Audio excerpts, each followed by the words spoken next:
السلام علیکم بچوں آج ہم فرسٹ ایئر اکنامکس کا اگلا لیکچر سٹارٹ کرتے ہیں۔ آج 20 جولائی سن 2020 تاریخ ہے اور ہمارا ٹاپک ہے آجر کی اہمیت اور ضرورت۔ بچوں اس سے پہلے ہم نے آجر کے فرائض دیکھے تھے، آج ہم آجر کی اہمیت کو دیکھیں گے، اس کی ضرورت کو دیکھیں گے کہ آجر کی ضرورت کیوں پیش آتی ہے۔ بچوں جیسا کہ میں پہلے بھی آپ لوگوں کو بتا چکا ہوں کہ آج کل نظام پیدائش بہت پیچیدہ ہو چکا ہے اور اشیاء کی پیداوار کے لیے بڑی بڑی مشینیں استعمال کی جاتی ہیں۔ پھر اشیاء کی موجودہ طلب کے ساتھ ساتھ ملکی اور عالمی سطح پر بھی طلب پر نظر رکھنی پڑتی ہے، اس کا جائزہ لینا پڑتا ہے۔ اس طرح اشیاء کی پیدائش، پیداوار اور فروغ کے سلسلے میں آجر کو بہت سے خطرات کا سامنا کرنا پڑتا ہے، جس کی وجہ سے آجر کی اہمیت آج کل بہت زیادہ بڑھ چکی ہے۔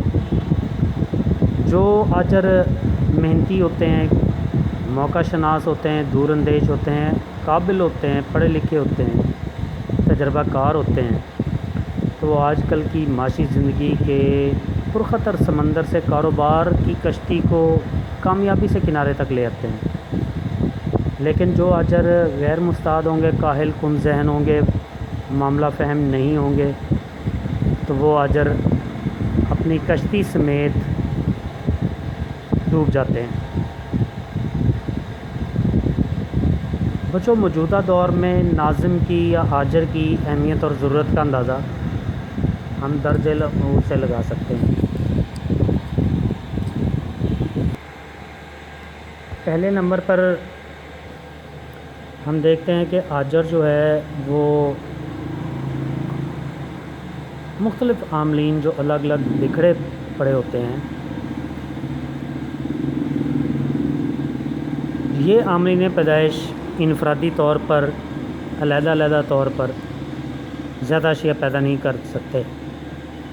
پھر یہ کہ یہ مختلف اداروں کی ملکیت میں ہوتے ہیں، ان کا آپس میں کوئی تعلق نہیں ہوتا، جیسے زمین، محنت، سرمایہ کا آپس میں کوئی تعلق نہیں ہوتا۔ زمین کسی اور کی ملکیت ہوتی ہے،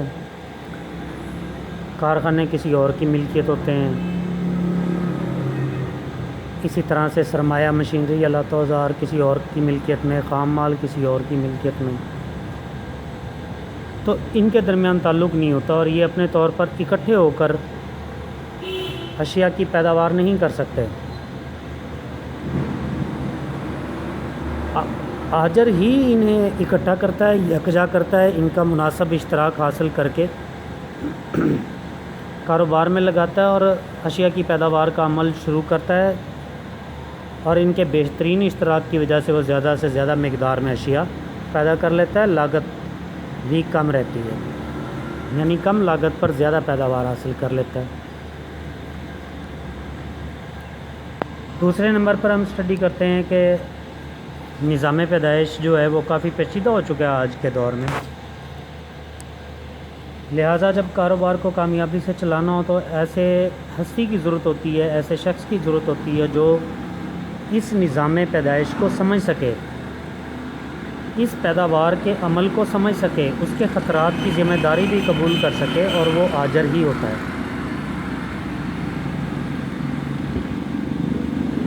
تیسرے نمبر پر بچوں کاروبار کو ملکی سطح پر اور غیر ملکی حالات کے پیش نظر سنبھالنے کے لیے ایک معاملہ فہم دور اندیش شخص کی ضرورت ہوتی ہے، اور یہ کام ایک فرد شناس ذمہ دار آجر ہی کر سکتا ہے۔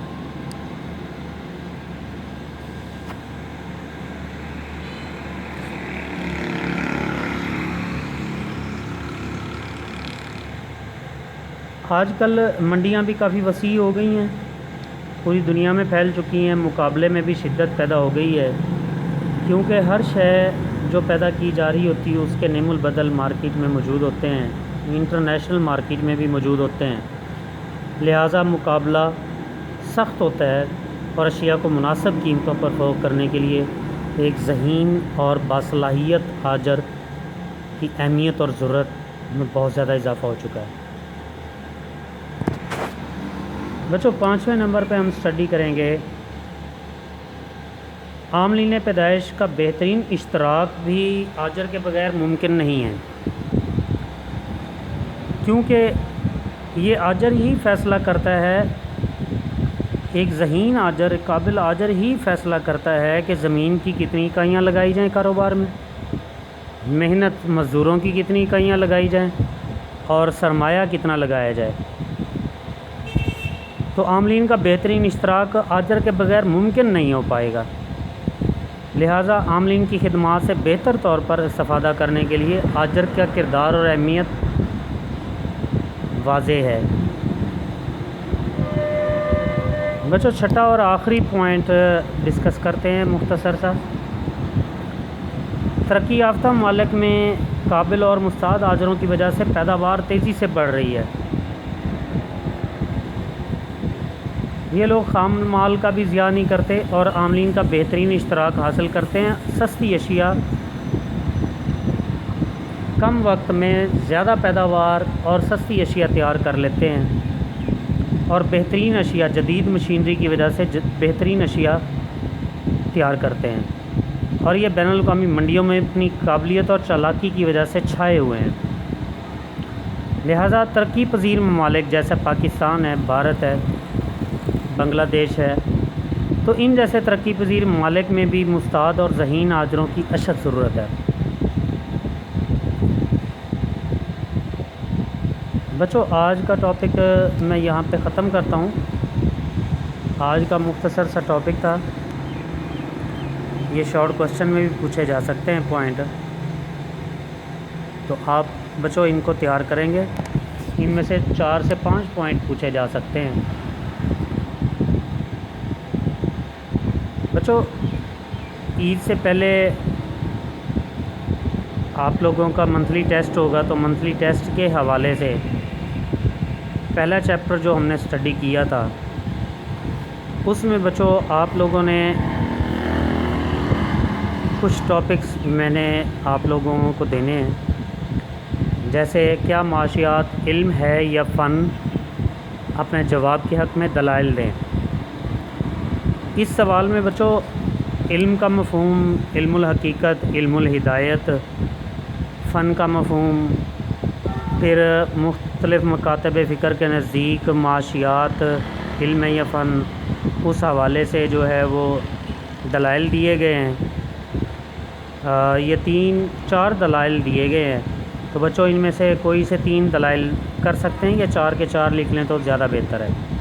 پھر اس کے بعد ثبوت دیا گیا ہے کہ معاشیات علم بھی ہے اور فن بھی، اس کے لیے مثال لی گئی ہے، تو یہ مثال ایکسپلین کریں گے معاشی قوانین سے اوپر تک، یہ سوال ختم ہو جائے گا۔ بچوں اس میں سے شارٹ کوسچن بھی پوچھ لیے جاتے ہیں، یہ لانگ کوسچن بھی بڑا امپورٹنٹ ہے۔ دوسرا لانگ کوسچن معاشی قوانین، تو اس میں قانون کی تعریف کر لیں گے، معاشی قوانین کی تعریفیں کر لیں گے، پھر معاشی قوانین کی خصوصیات کر لیں گے۔ بچوں یہ آپ کے ٹاپک ہیں، اور اس کے بعد تیسرا ٹاپک جو ہے وہ علم معاشیات کی مختلف اقسام ہیں۔ تو بچوں علم معاشیات کی جو مختلف اقسام ہیں، اس کو شارٹ کوسچن میں کر لیں تیار۔ پیچھے جو 2 لانگ کوسچن بتائے ہیں، یہ بھی شارٹ کوسچن میں پوچھے جا سکتے ہیں۔ یہ بچوں آپ کے منتھلی ٹیسٹ کا سلیبس ہے جو عید سے پہلے ہوگا۔ اس میں پیپر کی ڈیٹیل جو ہے وہ آپ لوگوں کو کل بتا دوں گا۔ آج میں نے آپ لوگوں کو ٹاپک بتا دیے ہیں، بچوں اسے ساتھ ساتھ تیار کر لیں۔ یہ ٹیسٹ چیک ہو کر ریٹرن آپ کو واپس ملیں گے عید کے بعد۔ اللہ حافظ، السلام علیکم۔